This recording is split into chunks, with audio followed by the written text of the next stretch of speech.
आज पूरा दिन मुझे लगता है सिर्फ यही बातें होने वाली हैं कि जैस्मिन निकल चुकी हैं और जैस्मिन के जाने के बाद घर के अंदर, घर के बाहर किस तरह से माहौल बना हुआ है। बाहर इस वक्त कलर्स की टीम ने जैस्मिन को एक फेयरवेल दे दिया है। जी हाँ, किस तरह से उन्होंने जैस्मिन के फेयरवेल की बात की है, चलिए मैं आपको बताती हूँ। नमस्कार दोस्तों, मैं हूँ ज्योति नाहक और स्वागत कर रही हूँ आप सभी का शुद्ध मनोरंजन में। बिग बॉस के घर में जब भी कोई कंटेस्टेंट इविक्ट होता है तो कलर्स बहुत कम या फिर जो बिग बॉस के मेकर्स हैं वो बहुत कम इस बात का ध्यान रखते हैं कि उनके लिए कोई पोस्ट किया जाए या फिर इस तरीके से बस इन्फॉर्म कर देते हैं कि अच्छा ये इविक्ट हो गया, वो भी एपिसोड के बाद।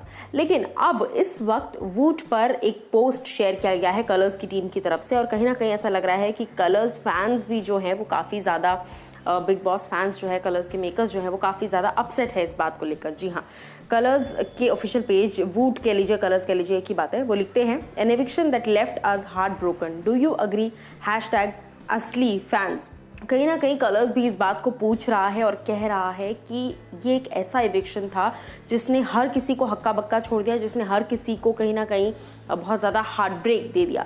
इस पर जनता ने ज़बरदस्त रिएक्शंस दिए हैं। जी हाँ, जनता ने इस पर कई सारे रिएक्शंस दिए हैं। अब तक मैं आपको ये बता रही थी कि लोग ये कह रहे हैं कि बहुत हार्ट ब्रेकिंग था, बहुत ज़्यादा बुरा लगा देखकर, अली के लिए बहुत बुरा लग रहा था। लेकिन अब मैं आपको बताती हूँ कि कई लोग क्या कुछ लिख रहे हैं कि अच्छा हुआ कि चली गई। जी हाँ, कुछ लोग लिखते हैं, no I am not heart broken as it was meant to happen at some point, Jasmine wasn't helping herself, she refused to see the truth and was stuck in her thinking bubble. कहीं ना कहीं ये लोग, in Twitter user ने लिखा है कि jasmine जो है वो अपने ही ख्याली पुलाव और अपने ही दिमाग में कुछ एक उन्होंने किसी के लिए अजम्पशन बना लिया और उसी के बेसिस पर चल रही हैं।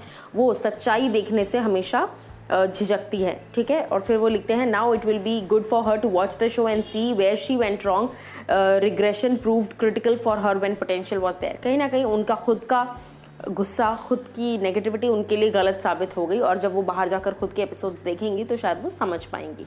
उसके साथ साथ दूसरे फैंस लिखते हैं, अच्छा हुआ टाइम पे निकल गई वरना बचा हुआ इज्जत और धजिया उड़ जाती। यानी कि बची कुची इज्जत जो है वो भी उनकी खराब हो जाती अगर वो और ज़्यादा टाइम तक रहती इन पर।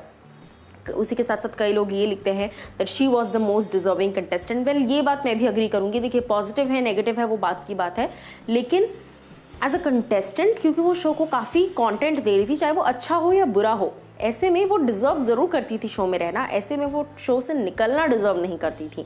तो कहीं ना कहीं हर कोई यही बात बोल रहा है। और उसके साथ साथ कई लोग ये भी लिख रहे हैं कि ये बिल्कुल भी हार्ट ब्रेकिंग नहीं था, बल्कि फनीएस्ट एलिमिनेशन था, क्योंकि इतना रोते हुए तो मैंने कभी किसी को नहीं देखा, इतना रोने वाली कौन सी बात थी। इस तरह से कई सारी चीज़ें उन्होंने कही। इसके साथ साथ फैंस जो हैं वो कई बार ये भी कह रहे हैं कि रुबीना दिलैक की अगर बात की जाए तो रुबीना के अगेंस्ट जैस्मिन ने जैसा भी बिहेव किया, उस वजह से कहीं ना कहीं जैस्मिन को उन्हीं का गेम जो है वो भारी पड़ गया। अब आप लोग मुझे कमेंट सेक्शन में बताइए कि आपके हिसाब से आप कौन सी वाली जनता की कैटेगरी में आते हैं। क्या आप इस एविक्शन से खुश हैं या फिर आपको लगता है कि नहीं यार, रुकना चाहिए था।